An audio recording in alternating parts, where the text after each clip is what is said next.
Bom dia. Tudo bem, Brasil? Uh, my name is Darian Rodriguez Heyman. I'm really excited to be with all of you today.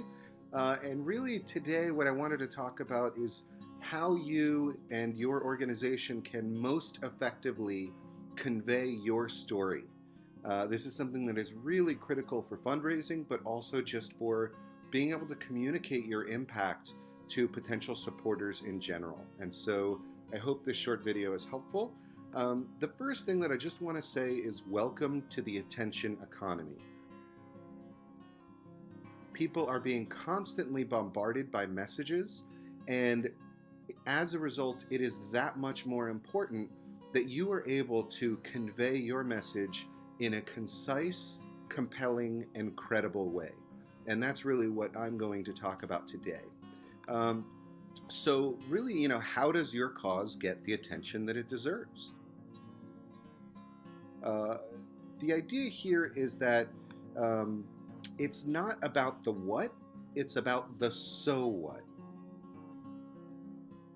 Meaning, it's not just about what you do, it's why it matters. And this is the critical thing that most people, when they're in an elevator or at a cocktail party and someone asks them what they do, and you have maybe 45 to 60 seconds to explain your work very quickly, how do you do that? Well, if you think about your message as a pyramid, like the pyramids of Egypt, then the problem that I see with most organizations is they start from the bottom of the pyramid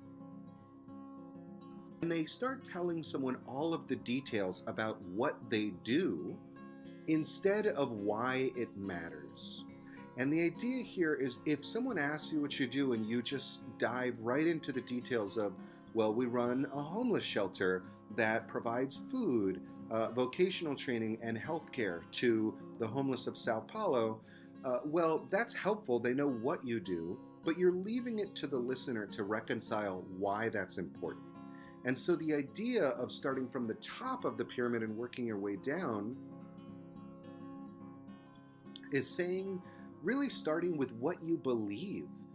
And doing this in a very quick way and saying something like, well, at St. Vincent de Paul here in Sao Paulo, we believe that every resident of Sao Paulo should have the right to achieve their full potential and to be able to contribute to society in a meaningful way. And the only way that that is possible and that people can help themselves is if they have access to their basic needs and also to the training that can help them be successful.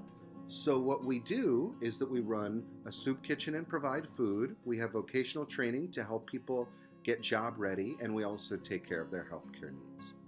Not a very different pitch, but it feels very different and it's much more compelling to the listener. So let me share just a very brief 4-part framework that I call the best story ever told. And any organization, from what I've seen, can use this framework to more compellingly convey its message. Step 1, what is the problem that you are here to solve? And you don't need to spend a lot of time on this. Typically 1/2 to 1 full sentence should suffice. In general, the problem is probably something people are already familiar with. And also, it's inherently depressing. So you don't want to spend too much time on this. Similarly, the solution, which is the second step, is something that is inherently kind of ambitious, and it's a dream. So it's important to spell out that vision and to share with them what does the world look like if you achieve your mission. But again, you want to keep this to 1/2 to 1 full sentence, right? We believe that everyone should have the right to fulfill their God-given potential, and that they can only do this if they have access to their basic human needs.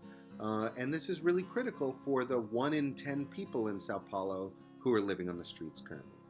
1 sentence, maybe 2 tops. And then once you've done that really briefly, you've shared the problem and the ultimate solution, now you can talk about your plan. How do you achieve that goal? What is the work that you're doing, right? And then finally, once you share that, the last thing you're going to want to say is, what kind of help are you looking for?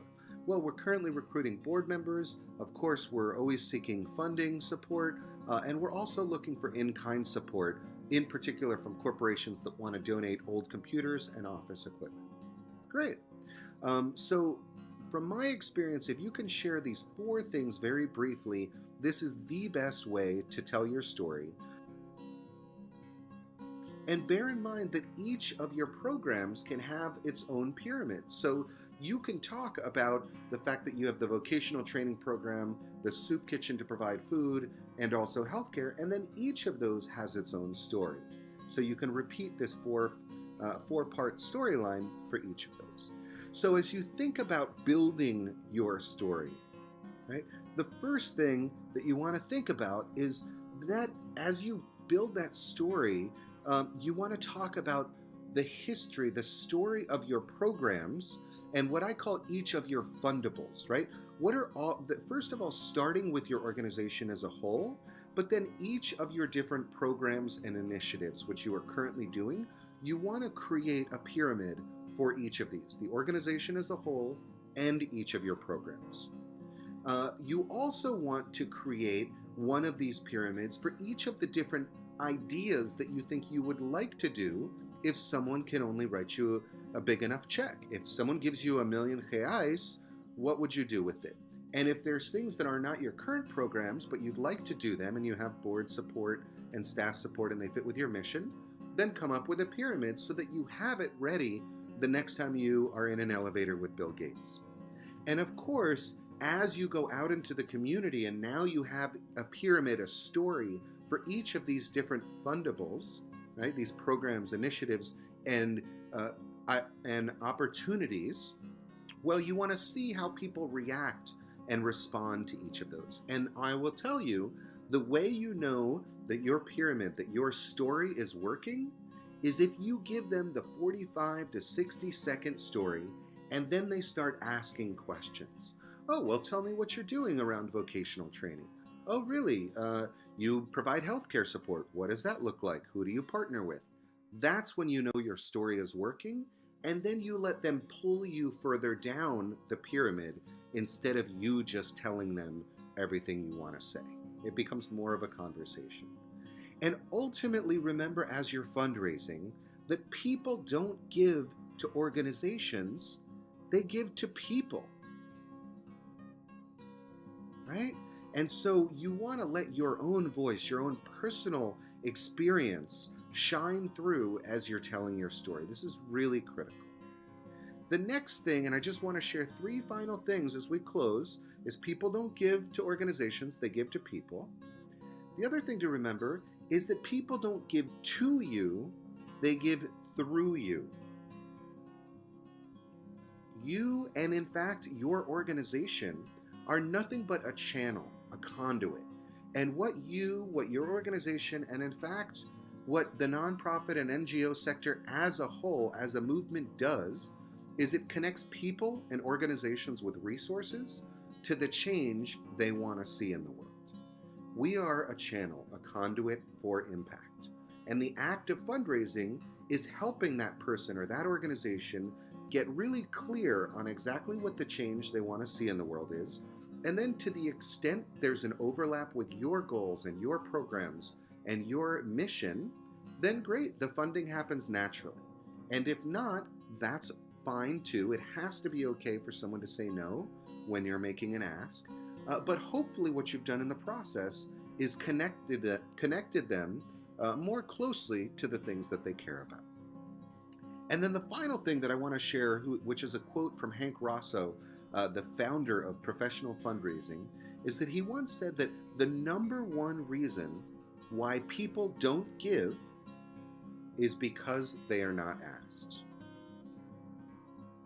So don't be afraid to ask. Remember, the money is not coming to you or even to your organization. It's going to those homeless people. It's going to those children. It's going to the battered women. It's going to save the planet and the environment.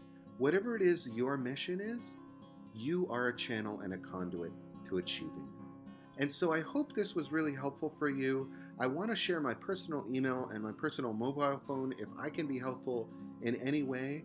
my work in the world is helping people help. I work with people just like you every day to help you be more impactful. And I do that by connecting you to the best practices, the resources, and the connections that you need to thrive. So thank you so much for the work that you do each and every day in the community. I hope this was helpful, and I'll look forward to hearing from you if I can ever be of service.